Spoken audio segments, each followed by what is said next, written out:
Good evening and welcome to the New York Symposium with Diane Sayre. I'm Diane Sayre, LaRouche independent candidate for U.S. Senate in New York in 2024. And tonight we're going to be talking about the housing situation, but I just would like to situate where we stand right now because the crisis is extreme. We have the backdrop, which is the blowout of the transatlantic financial system. The British liberal imperialist system is totally bankrupt. And we know that the London Economist expressed back as early as 2007 an intent to have a showdown with Russia over Ukraine, where their president of choice, Barack Obama, was supposed to threaten Putin with nuclear weapons. Well, we're seeing something like this playing out now with the US, UK, and Europe providing more and more advanced weapons to Ukraine, or at least promising to provide them, because our production capability is not able to keep up with the demand or the rate at which the Russian military is destroying these weapons, as we saw this past week. However, this past week, there was something rather alarming. People may have heard back in March that the UK said they were going to send depleted uranium weapons to Ukraine. And the world now has the benefit, if you want to call it that, of looking at the results of what happens when you use depleted uranium, as the United States did in Iraq and Serbia. In the case of Iraq, they showed that the rate of cancer in the regions where they used this was up 400-fold, not 400%, 400 times as many incidents of cancer. And I was just reading a paper which said, I believe that 45% of the babies now are born with birth defects in this area. So why would you use something like this unless you intended to render certain areas uninhabitable? Putin warned against it. Sane people in the world warned against it. The British sent the munitions. Russia has now blown up a major weapons and ammunition depot, and what is reported by the Russian security spokesman Patrushev is that there is now a radioactive cloud blowing towards Western Europe.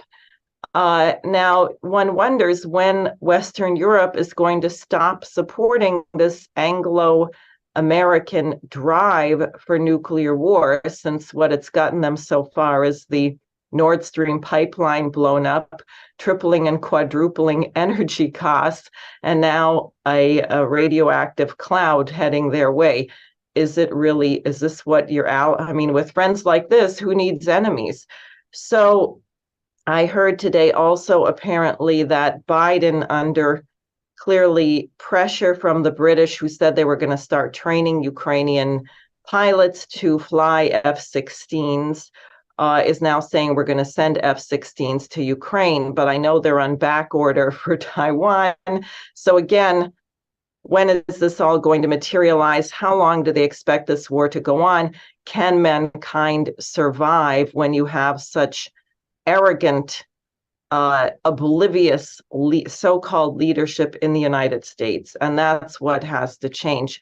Now, on the question of housing, we're going to have Paul Gallagher, who is one of the editors of Executive Intelligence Review, the economics desk, because and then others from New York.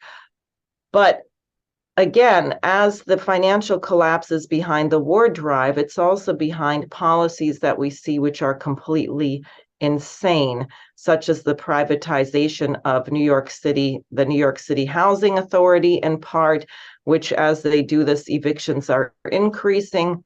You also see it in certain things that frankly are being done to landlords, like demanding people make green buildings and get rid of gas, which is looming, or no new buildings can have any gas. So forget it if you're a gourmet chef. Or raising property taxes, things like this, when people simply aren't able to pay the rent. So you just have this kind of tax farming where the population is being looted from top to bottom to finance a bubble that is unsustainable. There's another aspect of this, which we're not going to be discussing tonight, but I do think is an important topic, which is what's happening with the migrant flow into New York. We have now in New York City 41,000 people who have been sent up from Texas.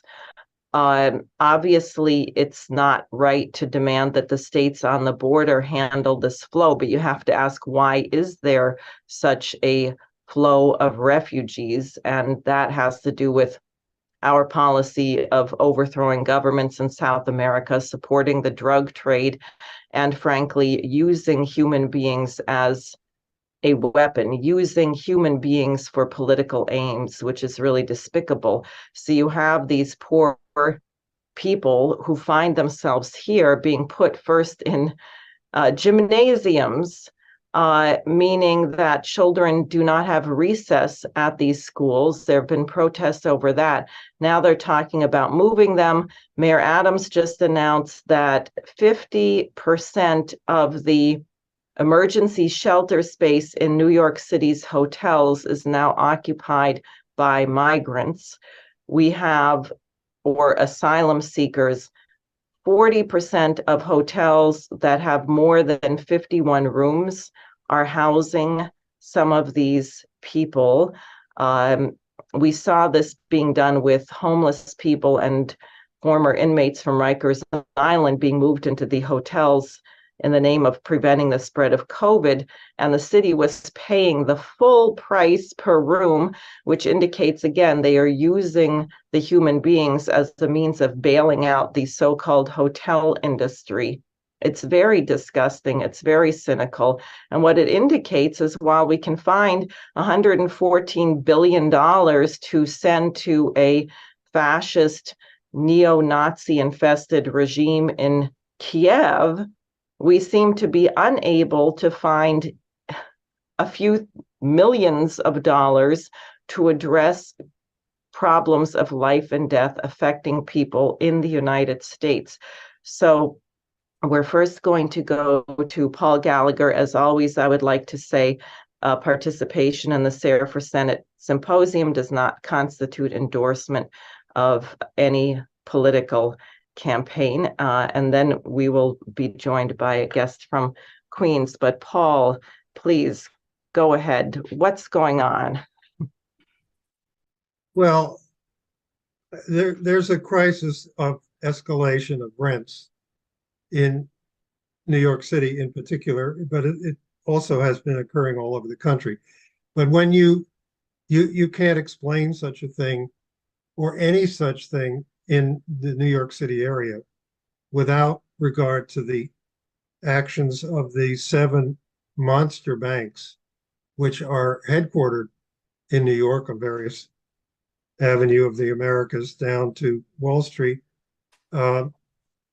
At those banks, speculations in debt and real estate debt is a great part of that, and derivatives based on real estate debt. Those have always been linked with the escalation of New York City rents. Now it's become a national phenomenon, but 60 years ago, nearly, so whenever 55, 56 years ago, when I was involved in a tenant union organizing drive in New York City, particularly in Manhattan, we did a great deal of research and found at that time that the primary reason that the major buildings in Manhattan with 60, 80, 100 units each were being flipped as if they were resort properties in Florida. That the average one of those buildings had half a dozen mortgages, and each of those mortgages came from a sale, and those sales were continually going on, including sales and resales back to the original seller with a mortgage added in the sale, and then another one added in the resale. And as that went on, because of the rule of thumb that the value of a building would be in the real estate market in the whole area, that the value of a building would be roughly 6 times the total annual rent collection in that building. As those flippings went on and mortgages kept being piled on top of mortgages on these buildings, the rents were raised. The rents were raised. Why? They were raised in order to prepare for the next sale and the next mortgage. And I mean, this may seem strange, but we documented it for whole regions of the west side of Manhattan, and then on a test basis for other parts of the city by looking at the original documentation in that were maintained in the borough halls and in City Hall. This was clearly speculation in debt in which these major banks in the area and real estate trusts that they created were playing the primary role in driving the rents up. We had a unique time organizing that tenant union as a model to try to organize a citywide grouping of such unions around a demand for a tax on these biggest landlords in order to build new housing. But that was a long time ago. Those banks then were midgets compared to what they are now. They were less than midgets compared to the incredible monsters that they are now. Those banks alone have 65% of the deposits and assets of all 4,600 banks in the United States. And yet, when there was, for example, recently the payroll protection program loan, the PPP loan, to keep people on their jobs during the pandemic when they weren't working. 85% of those loans to companies, which were supposed to keep their workforce on the job, 85% of them were made by the community banks of the United States, which that is more than 4,000 of them, which among them had only 1/3 of the deposits and assets in the whole system. And the New York banks and Bank of America, of course, also, which had 65% of the assets and deposits, made less than 10% of those loans. They just wouldn't do it. The bigger these banks have become, the less they loan, the more they speculate. I mean, that I can easily demonstrate that. And in particular now, the crisis we're talking about now comes from the behavior of the Federal Reserve relative to those banks in the last 15 years, since the crash of 2007, 2008 took place. Because since then, the policy of the Federal Reserve could be summed up in one sentence. Our policy is to keep the biggest banks in the country from failing and to make them as much bigger as we can make them. And indeed, they have made them 60 and 70% bigger than the monsters that they were in 2007. The Federal Reserve's policy has had no other real purpose than to do that. And by making them certainly too big to fail and bigger and bigger and bigger until they were too big to even think about. Now they dare, with the banks failing in the country, the mid-sized banks failing, now they dare to let people get the idea that the big banks, the huge banks, are safe. And that size of a bank means that's the place to put your savings because they'll never let it fail. So therefore your savings, no matter how much you put in there, it'll be safe. This has literally become Federal Reserve policy since the crash of 2007, 2008. They can say we're fighting inflation. They can say we're trying to keep employment up. They can say whatever they want. They have accomplished only one goal, and that is to make the huge monster banks of the economy 60% larger than they were just 15 years ago. And by doing that, and keeping interest rates at zero and printing all the money that they printed, they produced stagnation in the economy as a whole. Now, to the immediate point of the New York area rent crisis, they also, the Federal Reserve's policy also, in the last 15 years, set off a very strong asset inflation. And all that time we were told, well, they're doing it so well with printing money, quantitative easing, it isn't causing inflation. That's what they constantly told us. Well, it was causing asset inflation. Homes are assets. Multiple family dwellings are assets. And those things, if I could just show you in a minute, on share screen, this is a chart. Somehow the picture of us seems to be in the way, at least for me. So you can't see what that chart is doing off on the right-hand side around 2020. But in what happened is nothing like anything in the previous 30 years. In the first years of this century, up till the crash, this is home prices. This is home prices of all kinds in New York State, not New York City, New York State. In those first years, there was a 2/3 increase in the median and the average price of homes. Then came the crash of 2008.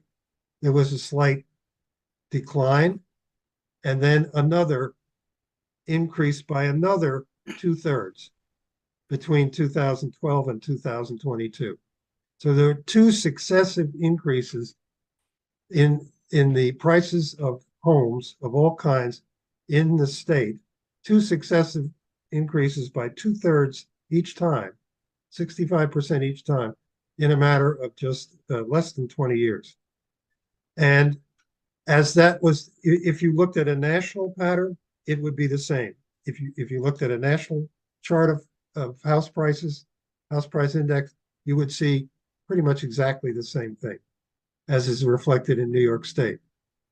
So that these assets escalated in price so rapidly that fewer and fewer and fewer people could afford them, household could afford them, even by borrowing a great deal of money through mortgages, second mortgages, third mortgages. They still could not afford these prices.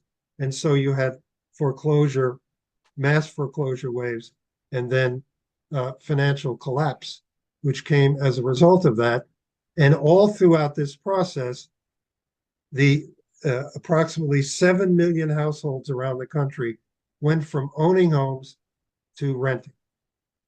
And the banks, these big New York banks, and Bank of California, Bank of America in California, these biggest banks, they didn't make the mortgage loans in this whole process.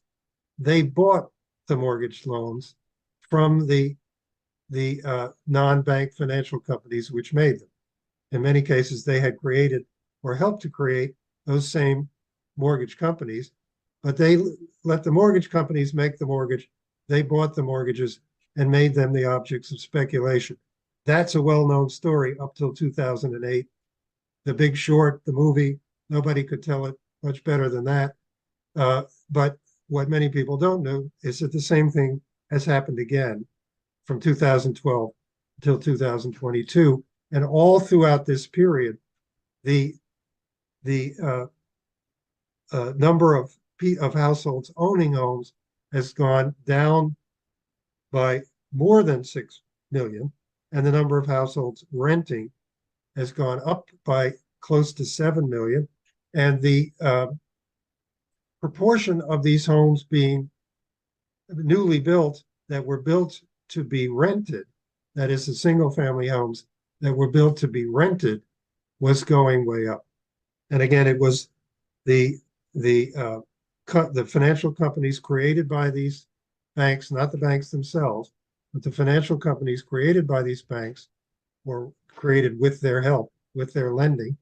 Those companies became the owners of hundreds and hundreds and hundreds of thousands of homes around the country. they became the owners of entire subdivisions, entire developments in cities around the country, which were built in order to be rented so that the rent could then be made into securities and sold to these same large banks. Now, that process ineluctably, which was at the same time driving up the prices of homes that were owned by people or owned by landlords, and was driving them up twice by 2/3 each time. That same process uh, more and more strongly drove up rents to the point where in the last 2 years, rents were absolutely escalating, and they were going up at a rate of 7 to 8% nationally annually, 7 to 8% a year annually. This is a process which is located in the blowing up of these monster banks, the big six, as they call them, plus the Bank of New York Mellon, and a few of the biggest super regionals like PNC, M&T Bank, and so on. This is the process which actually created the bellows full of air, pumping the mortgage, pumping the rents up in the same way that 60 years ago in New York City, the constant flipping of buildings and adding new mortgages on top of them each time they were flipped was a driving force in order to push the rents up constantly, and in order to try to break through rent control at that time. So I really, I say this because if you look at it from the top, the response to this crisis really has got to be that we break these banks up before we become a country like Switzerland, which now has been reduced to one monster bank. It may actually be the biggest bank in the world now that UBS has taken over Credit Suisse, and they really have a country with one bank. It may be, it's certainly one of the two or three biggest banks in the world now. It dominates the country. They call the CEO of UBS the eighth member of the Swiss National Board of Governors and the most powerful of those members, and completely unelected.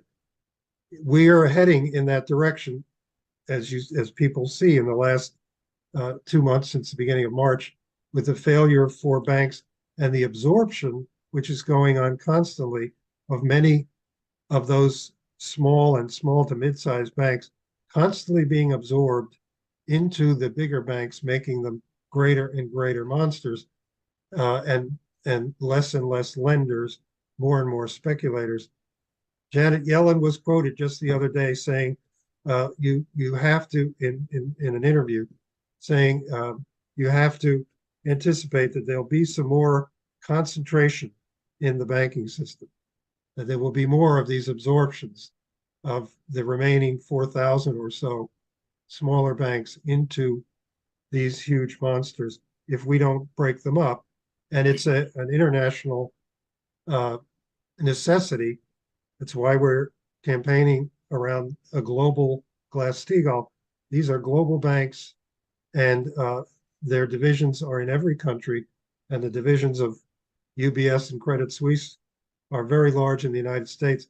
These are international speculative units which have to be broken up. So that's really what I can say to start things off. And let me quit sharing the screen if I can, or maybe I just quit it for you because I want you to see your Okay. face again. Yeah. Do you have more you want to show? Go ahead. No, that's it. Okay, good. So Jose, maybe you can also bring up Linda Carlson, who is a homeowner in Queens, whom I met when we were dealing with the Woodside flooding situation. And I'm sure, Paul, what you've said has caused her to have some thoughts as well as everything else going on there. Paul, you have to go in 5 minutes or something. Is that right? Roughly, yes. Okay. Well, Linda, why don't I just ask you first if you have anything that you want to say to Paul or any questions that you want to raise first, and then go ahead with whatever else you have. Well, good evening. I agree with everything he says. One thing I will never forget my father saying in the 1950s, he said it was the best decade. You could work, you could feed your family, pay all your bills, and save money and buy a house. That was Yep. over after that. And with the Vietnam War, and then subsequently the stagnation of wages in the 70s, that's when things started to flip. And one thing I think we have to drill down to is the poverty level, because what the government considers a poverty level is not what I consider a poverty level. I think if you cannot pay for your shelter, your food, all your bills, utilities, and save at least 15 to 20% of your salary, you're poor. And go on 2 vacations a year, you're poor. And I don't know too many people that can do that. I mean, I think one vacation should be an international one, because people don't get out of this country to see how other people live in Europe or Africa or wherever you want to go. They're so blind to other cultures. And I don't know, that's, to me, that's part of education also. But nobody can do this. So they have to redefine what poverty is. And that's all I can say about that. But I wanted to hear Carmen talk about NYCHA, because this has been a topic that's been driving me crazy. The city is very quick to fine private landlords for every infraction, but yet they, as landlords, are horrible. These people are not on welfare, they pay rent. And they live in, they have mold, they have rats, they have this, that, the ceiling is falling down. Absolutely unacceptable. Why not go to the unions, the painters, the plumbers, the electricians? They all have apprentices. Make a deal with them to come in and work on these buildings. You know, I mean, they do plenty of backdoor deals, the city. I mean, why not go to the unions and have some of their apprentices come with a foreman and show them how to get the work done, and go apartment by apartment to get it finished. I mean, they pay rent. You know, I was a landlord. Listen, it's not easy. Believe me, I hated it. In fact, just last week, I had a yard sale, and a fellow came over and he said, "Oh, I just got rid of my tenants." I said, "Why?" He says, "Well, they stopped paying the rent and they destroyed the apartment." Took him 6 months. They didn't want to move unless the landlord paid them $20,000 just to get rid of them. So you see, a lot of times the landlord is in a position where they can't get rid of a troublesome tenant, but yet we have a lot of people that have apartments. They don't want to rent them because of this headache. And I know about 3 people that have empty apartments. So that could be used for someone, but they don't want to be bothered with the headache of it. Right. So, because Paul has to go, but I just wanted you to have a chance to say something. See if Paul has and see if Paul has any response, and then we should go on and discuss this out, and maybe Jose can put us all up there. But Paul, go ahead. Well, Diane, you could too. Maybe you want to discuss the Homeowners and Bank Protection Act, because I think it's really what Linda is talking about in a way. This was LaRouche's idea when he became absolutely convinced and said it out loud in July of 2007. He said the financial system is coming down, and there is absolutely no way that it will not come down internationally unless there's a complete total change of policy. The financial system is going to crash and be destroyed. And that was in July of 2007 on a broadcast. And then immediately after that, in August of 07, he released a proposal called the Homeowners and Bank Protection Act of 2007, and we circulated that and got support for it among elected officials all over the country at the state level, and we're pushing it in the Congress. And essentially, what that said is that the real estate values were going to collapse, that they should be essentially frozen, together with a nationwide moratorium on foreclosures. There should be essentially a freezing of mortgages and the replacement of mortgage payments by fair rent equivalent, which landlords generally know and tenants generally know what the deal is with fair market rent equivalent. It's available in every state, in fact, in every county in the country. And essentially, the act said that while the banks are being reorganized because they are full of mortgage-based debt which cannot be paid and it's going to collapse, therefore, while they're being reorganized under a Glass-Steagall principle, there should be no foreclosures. There should be fair market rent equivalent paid by homeowners and tenants into state administered by the governors of the state escrow funds, which essentially are used to provide the income which the owners of the buildings and the landlords, in the case of multifamily, which the owners require in order to keep up maintenance. But meanwhile, no foreclosures, no increases in those prices, and reorganize the banks, break them up to the point where they're not dependent on the constant escalation of rents and the constant escalation of mortgage prices. And that was the Homeowner and Bank Protection Act. It was essentially the Glass-Steagall Act combined with a nationwide foreclosure moratorium. And we really worked very hard on it. I remember it was extremely controversial, getting one member of Congress from Pennsylvania very close to introducing it because a judge in Pennsylvania had essentially ordered it for a whole town in Pennsylvania that it be implemented, and it was implemented under his order. And this guy was about to introduce it and was directly called first by George Soros, then by Hank Paulson, both telling him, if you put this in, you are provoking a crash.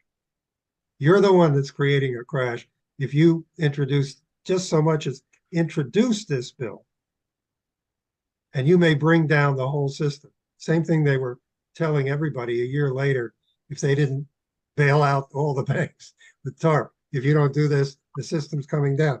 They were already telling this poor congressman from central Pennsylvania in mid-07, if you introduce this, you're bringing down the system. But that would have definitely changed things. And, governors around the country would have been able to work with it in order to put rents and mortgages on a more productive footing than they clearly were leading into the crash. So that I think needs to be remembered. Great. Well, thank you. And thanks very much for joining us and presenting what's been happening with the banks. It's very important. And the Federal Reserve, which is just arbitrarily raising interest rates, which certainly isn't helping the situation either. No, I'm sorry, really, that I have to get off, but I do. I'd like to continue it further, but thanks very much for having me on. Thanks for joining us. So, Linda, you may want to go ahead. I think, what we're seeing is the idea that money in and of itself represents something. So what Paul presented, that there are 7 million more households renting now that would have formerly been owning homes because the homes are so overpriced. Now the interest rates are going up. People can't afford a mortgage. uh, and the rents are going up. And then people are building new homes, but for what purpose? To rent them out or to use them for Airbnbs. And it reminds me of what Lyndon LaRouche used to say during the Great Depression. He said the only work people could find was taking in someone else's laundry. So you buy a house for the purpose of renting it out. What new product does that generate in your economy? Does that produce food? Does that produce energy? Does that improve your child's educational system? Does that bring new? No, you're making money off of nothing. And at a certain point, someone has to address the fact that we don't have basic infrastructure. We're not going to have electricity. We're not going to have food, but we're say, well, we're happy because we're going to have an Airbnb and we're going to make money. But what you're supposed to buy with the money is not going to exist. That's one factor. And I also really actually liked your idea of withholding property taxes until they fix the infrastructure. But why don't you go ahead and Yes. Well, as far as the flooding thing, many years ago, before we had AOC, we had Joe Crowley was our congressman, and he allocated about $20 million to building a giant 6-foot rectangular sewer pipe going down from Maspeth to the other side of Queens Boulevard. And I can still recall him saying, "You will never have a flooding problem again once this is completed." Well, it's still not completed, by the way, because you know how the city works. But that pipe is not going to help because our illustrious community board many years ago voted to rezone Queens Boulevard. And if you looked at Queens Boulevard now, it used to be all little 2-family homes. It's skyscrapers all along the whole boulevard. And of course they built a new sewage system to help take care of this, right? Oh, yes, right. Not. And not only that, to add insult to injury, the developers were given subsidies, tax abatements. So they didn't have to pay taxes for 20 years. But meanwhile, our taxes went up. When I came to this house in 1994, my property taxes were about $1,200. They're $9,000 now. So figure that one out. And the reason I am very much against the property taxes is because there is nothing that you buy, a car, a boat, that you pay taxes on indefinitely till the day you die. So why above all things, your shelter, shelter, they all tell me shelter is a basic human right. Every politician tells me this. And it's discriminatory because people who rent don't pay for those services. So your property tax dollars go, I think it's something like 34% for education. Then there's something for hospitals, a little bit something for the roads, I don't know, and something else, administration, it debt goes service now, debt service. in there. Yeah. Right. It evaporates. And why is it that only the people who work and save to buy a home get this added tax and not someone who is renting? They all use the water, they all use the sewer, they all use the police, the hospital system. Everybody uses those things. So why isn't everybody paying? So a tenant will say, well, I pay rent. But you don't pay that money to the city, you pay it to the landlord. So it's not fair. Well, I think that tenants would think that part of what the landlord charged included what the landlord expects to pay in property taxes. But I think the real issue is what you said. Why did your taxes increase tenfold? Yeah. Right. And did your income increase tenfold, I presume, right? Yeah, right. In other words, so the point you made at the beginning Yes. In 1950. And you talk to anyone who was an adult in the 50s or even the 60s, one person working 40 hours a week could support a family of 4, 5, or 6 people. Yes. We had 4 children in my family. Exactly. And in 1 week's pay, they covered the rent or the mortgage or Exactly. whatever. Sorry about that. They were able to cover that part of their expenses. They had money for vacation. They had money to put in savings, right? And they could pay for their kids' education. They could pay for health insurance, or maybe they had health insurance with the job, right? So you were not grinding yourself up. Now, how many jobs do people have to have? And then they're paying over 50% of their income on housing. Yeah. I mean, literally, you need to spend 3 weeks' salary just to pay for the roof over your head. So what does that leave you at the end? Right. And Right. when we had the flood, I was so angry because, in fact, I did not pay my water bill for that period of time.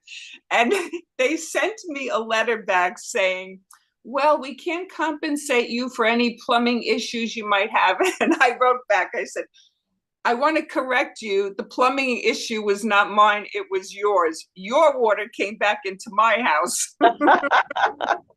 Oh, well, I sent Suzanne all my correspondence back and forth, but I ultimately did pay the bill last week. But do you know, in every letter I sent, I mentioned the family that died. And I said, just imagine, and I was talking to one of the politicians because we've been flooded 3 times since Hurricane Ida. And I called up one of the politicians and I said, can you imagine being in your home and holding your 19-month-old baby up above your head as the water is rising, and knowing that that child will take his last breath before gulping down the water that will kill him? And as I told this to this woman, I started crying. I was sobbing because this image is in my mind all the time. And I've had children, I have grandchildren. I cannot even imagine that pain of knowing that that child is going to die in the next few minutes. And every letter I send, I write something about these 3 people all died. And not one response ever comes back about the deaths. And you know what? I'm never going to let them forget it. Believe me. Every Right. time I go to a meeting, I'm bringing up those 3 people because, they forget. But this is 3 people that died. Now, they had another storm in Howard Beach, East Elmhurst. Governor Hochul was there. Another one, Gregory Meeks, was there. Don't worry, we will fix this. And nobody died, by the way, but everybody's car was totaled. Okay? We have the money in the bank. We have the money in the bank. Don't worry about it. We'll take care of this. The money is not in the bank for us in Woodside, where 13 people died. Right. I mean, it's crazy. But anyway, I sent them the check and I said, I'm sending it under protest. And, they'll never do anything, honestly. Well, we have to make them do something. That's Yeah. why my friend and volunteer Jose, who's here with us, stands up at all of these town hall meetings because they have to be held accountable. Yes. And as I said at the beginning, we seem to have a situation where absolutely monstrous crimes are committed in broad daylight, like even what's in the Durham report, which is very little. It's just scratching the tip of the iceberg, or just scratching the surface in terms of what was done to overturn the 2016 elections, or you have the Nord Stream pipeline, or you have any other kind of crimes, and it seems like you cannot get justice. And I was reflecting on actually our Constitution, because the first, we the people, in order to form a more perfect union. And then what's the first thing after that? Establish justice. Because if you don't have justice, if you don't have any faith that truth has standing, and that your government has a commitment to this principle of the general welfare, why does society need a government? Well, presumably so your life can be better than it is if you're scratching out like a hermit somewhere in the woods, eating maggots or whatever they want us to eat now. Presumably you want to have a society where you can take certain things. You don't have to worry about paving your own road, cleaning your own sewage, that people can live in a society where certain things can be handled in a group in a way that's much more efficient, much less expensive, and allows you to have a higher standard of living. Otherwise, why have a government? And if the government cannot fill that function, no longer does that, and you have no recourse, which is what so many people feel today. I mean, I talked to a person, and it happens all the time. We're picking this up in the street now. We're organizing, and people say, forget it. I'm out of it. You can't get anything done. Nothing works. The elections are unfair. And you see these crimes are committed. No one's ever held to account. Hideous. We have mass shootings everywhere. And no one, we're at now 1 every 16 hours in the United States. And they want to talk about guns. Well, we have people driving cars into crowds, killing people. Maybe you should reflect a little bit on what is making people so violent. Maybe there's a culture that says you're not needed. You're an excess person. And your neighbor is an excess person, and there's nothing you can contribute, and there's nothing you can do, because we in power are going to lie to your face, and you can't stop it. But the truth of the matter is there's a much higher principle. There is natural law. There is universal law. The Europeans are getting a taste of that right now with their pipeline being blown up and a radioactive cloud headed their way. So they decided to go along with NATO and the UK and the US to support a war against Russia. It's not working out so well for them. And meanwhile, Russia, China, India, Brazil, South Africa, you have an entire new system coming together where, believe me, people don't tolerate this garbage. And it's hard for us to remember, the US is only 4% of the world's population, or a little bit less. We run around the world talking about democracy. We're going to make the rest of the world listen to the nation with 4%, of which I would say 99% of us don't feel that we're represented by our government, right? So I think things are going to shift, but we have to know what we want, and we have to know what is needed. And I would say the first thing is we have to stop worshiping money. Money has no intrinsic value. We are not tools of money. The economy was designed, the economy in our nation was established by Alexander Hamilton with a national bank, a treasury, and the point of the economy and the point of credit was to serve the principle of the general welfare.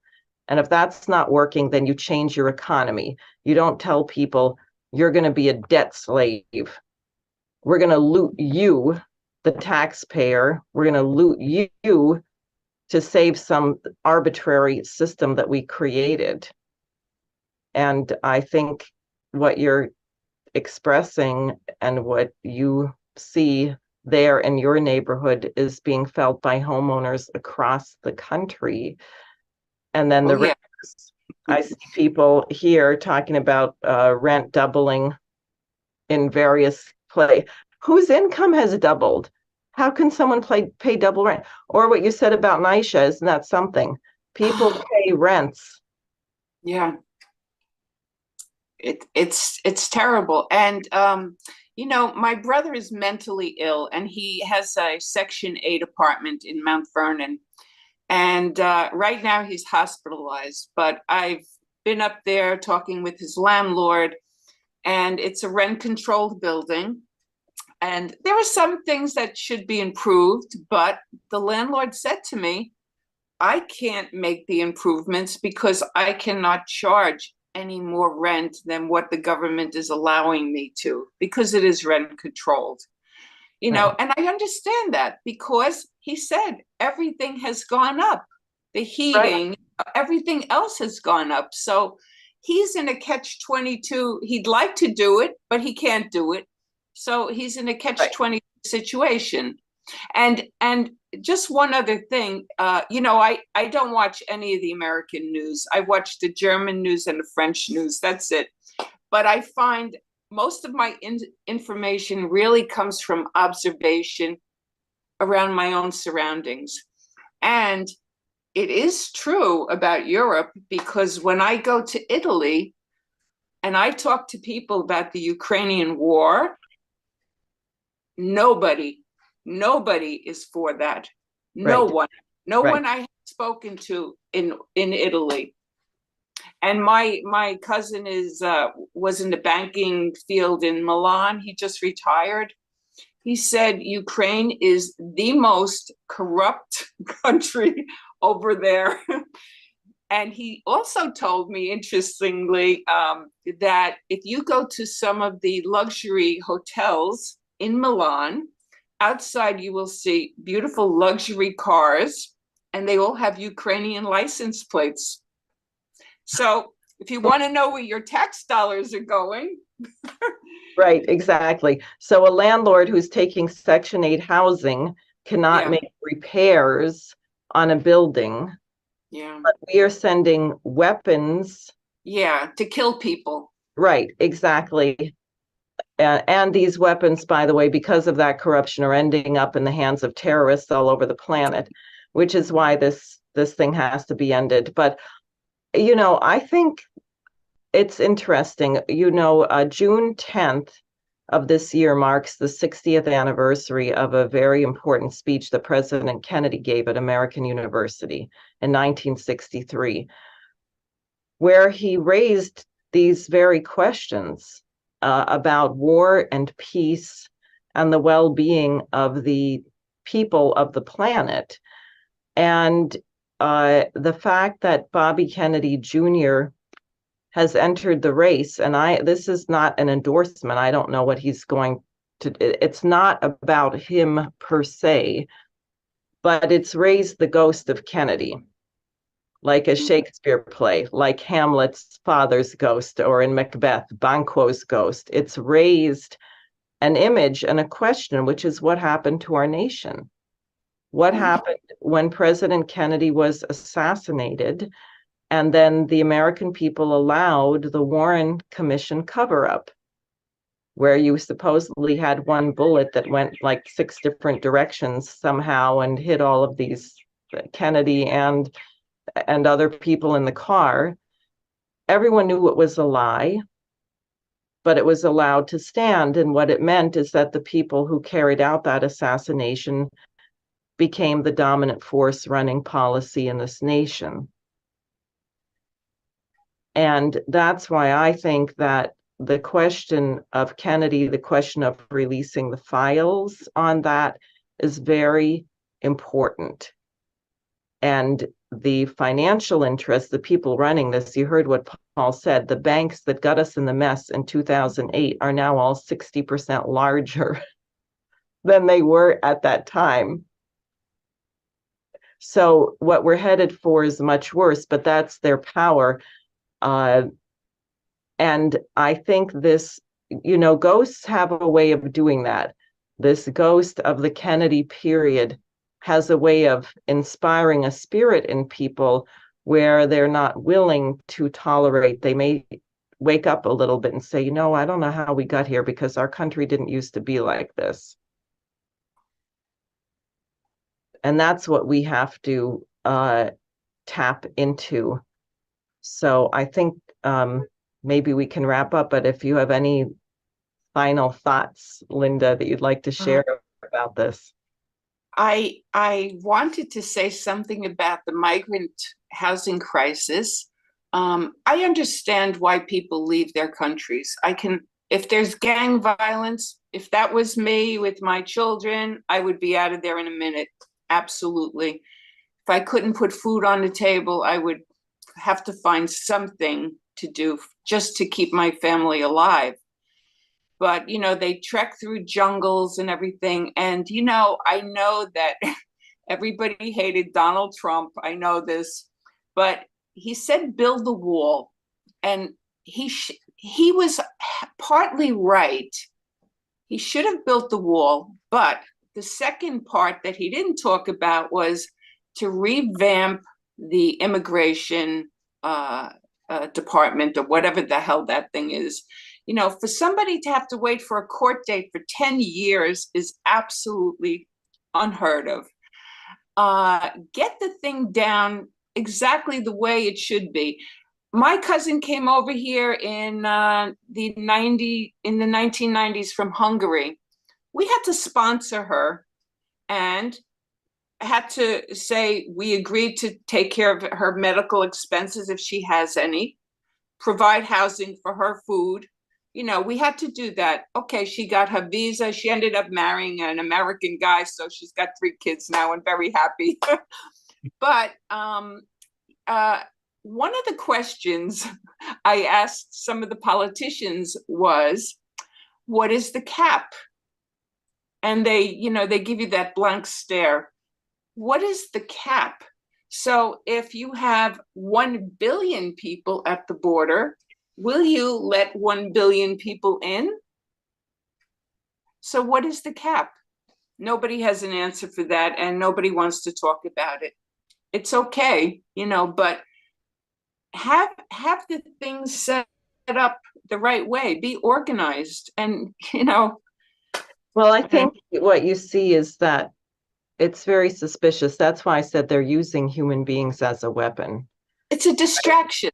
Well, people go down to these countries like Kamala Harris and Biden, and don't get me started on that. Right? Or they overthrow their governments. I mean, frankly, Mexico probably wishes we had a wall, because under Obama, Fast and Furious, we were shipping all these super advanced weapons. They want to stop the weapons from coming into the drug gangs. How can you have a situation where the drug gangs have more advanced weapons than the military? Right? So, right. And again, I think this does come back to these bankers, because they're dependent. We don't produce anything, and we're not interested in producing. The American system economists, Henry Carey, Matthew Carey, they wrote a book called Harmony of Interest. And it was about the protective tariff, because what they showed is that if you had people said, well, you have to have free trade. If you don't have free trade, you're going to restrict trade. And no, what they showed is if you had a protective tariff, that you kept a high standard of living, say in the United States, of whatever it was, steel workers or whoever, that high standard of living enabled them to consume more. Exactly. So then they were interested in buying the silk from China, even though maybe it cost a little extra, but they could afford it. So it turned out that having the tariff actually increased trade, because it allowed the people to have a higher standard of living. Now, take what we did with the free trade agreement, the North American Free Trade Agreement. I was talking with someone today whose family, who grew up in Texas, he said, right on the border. He said, when I was a kid, we would run across the border to Mexico because we liked their food. and they would run across our, he said there was no problem. He said, as soon as NAFTA passed, everything changed. Mm-hmm. Because why? Because you were going to use those people for slave labor, make them live in horrific conditions, and then in desperation, they would want to leave. Or you had the Bush policy of bringing in all kinds of people because you wanted to lower the working standard and wages in the United States. So you wanted to make Americans compete with people who were desperate who were willing to work for $5 a day or whatever it was. And the whole thing was destroyed. So again, I think if we don't reform this financial, and it will be, look, it's going to collapse. And people have to consider whether they want an orderly bankruptcy proceeding where you decide what's legitimate, what needs to be saved, like people's pension funds and various other things, mortgages that maybe need to be restructured, but the bank is going to still keep collecting some fair amount on them, so you don't have all these homes owned by the bank, that kind of thing. Reorganize it and write off a lot of garbage. If someone's gambling on what the weather in Tahiti is going to be in 3 years and they're short selling someone else's bet on the weather in Tahiti in 3 years, well, we don't need to bail it out. And if they're rich enough to gamble on that, who cares if they go from being a billionaire to being a millionaire? I mean, I haven't been a millionaire yet or before, but I think I would survive. And I think that a billionaire can survive being a millionaire. You know, if they lose 6 of their 8 mansions, whatever. But you have to protect the things that allow society to function. And that can be done by government, not this government. This government has no commitment to that principle. But the government under the US Constitution has the power to do that. And if it won't do that, then you have to replace it. And that's they don't follow the Constitution, the people in government, because the Constitution says that when you pass a law, it's for the people, but it includes them as well. And really, what company allows you to vote your own raises? What company allows you, after serving 1 term, to get a pension for life? You know, I mean, their rules don't apply. Their rules are different from the general population. right. Well, what I would say, and this will be the last word, is that the people watching this, we, the people, are responsible to force our elected officials to be accountable. And if you haven't been taking that responsibility, if you haven't been writing to at least or visiting your congressman or going to your city council meeting, then you have caused this mess. And it is time for you to mend your ways and get active.